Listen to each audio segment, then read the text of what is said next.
President Rodrigo Duterte wants to leave a strong military and police when he steps down in 2022 amid the threats facing the country. The president says he sees a, quote, very dangerous times ahead. And we now talk to Armed Forces spokesperson, Marine Brigadier General Edgard Arevalo. Good morning, sir. Thank you for taking our call. Good morning, Ria, and magandang umaga sa lahat ng listeners and televiewers. Sir, what's your reaction to President Duterte's hope of leaving a strong military and police force amidst what he is calling very dangerous times ahead? What do you think the president meant by that exactly? Well, the president is aware of the changes in our operational area, the changes in the operational environment, and the need for us to upgrade not only the competency of our soldiers by training and education, but also our wherewithals. Ang mga kalaban natin ngayon, they are using high caliber weapons. They are using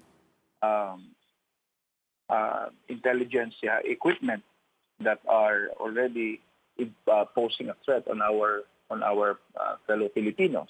So kailangan nating mag-upgrade. We cannot afford an armed forces that is inferior in terms of training, manpower, and firepower kaysa meron yung ating mga kalaban.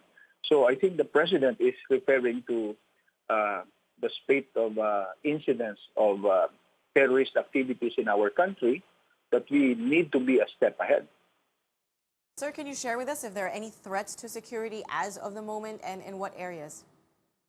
The incidents that transpired in Basilan and Sulu, the very recent of which was the one that happened in an assault in a military detachment, particularly that of the 1st Brigade Combat Team of the Philippine Army, where we have witnessed that two individuals bearing improvised explosive devices exploded.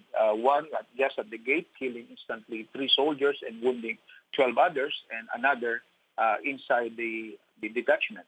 This goes to show that they are leveling up in terms of their capability, their intent. That's why we have to also make appropriate changes in our tactics, techniques, and procedures, as well as our doctrines. So, sir, can we confirm that those incidents were suicide bombings?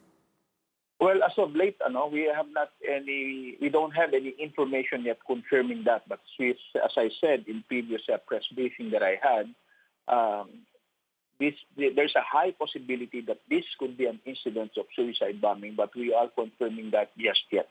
All right. As it is right now, do you think the AFP is equipped to face the so-called enemies of the state or terrorists? Why or why not?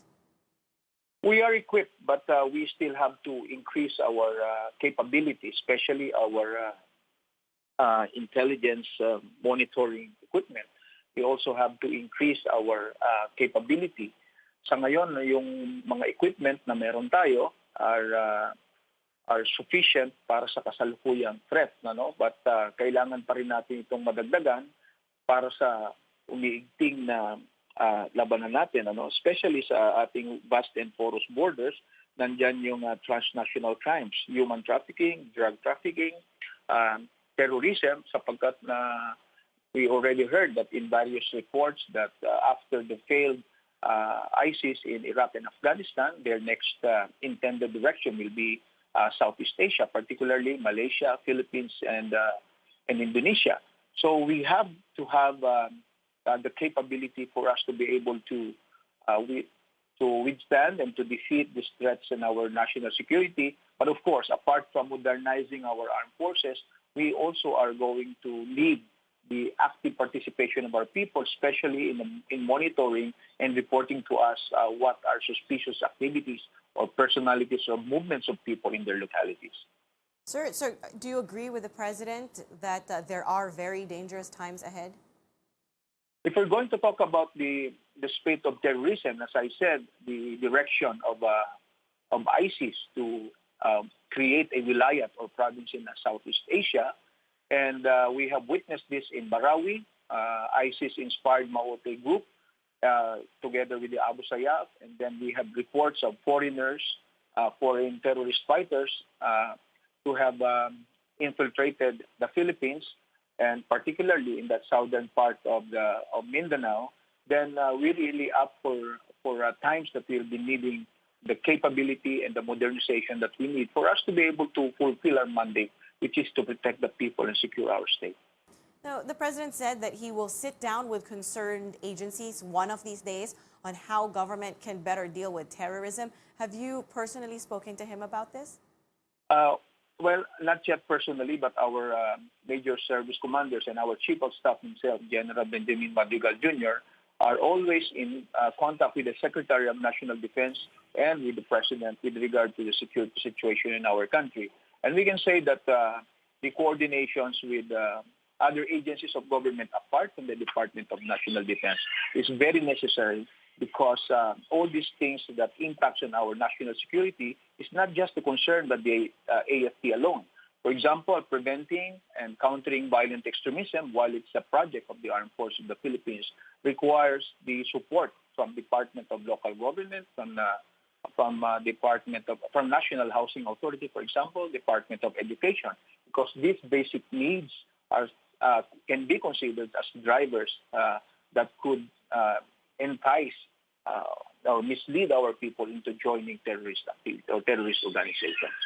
Now, another thing the president said is that that military officials are getting frustrated. Again, what did he mean by this, and can you tell us more about it? I'm not in a position to say what the president meant in that particular case. Probably the spokesperson, the president, is in a better position to say that. But insofar as the Armed Forces of the Philippines is concerned, we were saying, even at the time that we were being asked whether there are coup rumors or coup brewing in the armed forces, we have been consistent in saying that your armed forces is a professional, matured organization. We are duty-bound by the Constitution, and we will continue to defend the Constitution, the duly constituted authority, and our people. All right. Thank you so much for your time. Armed Forces spokesperson, Marine Brigadier General Edgar Arevalo.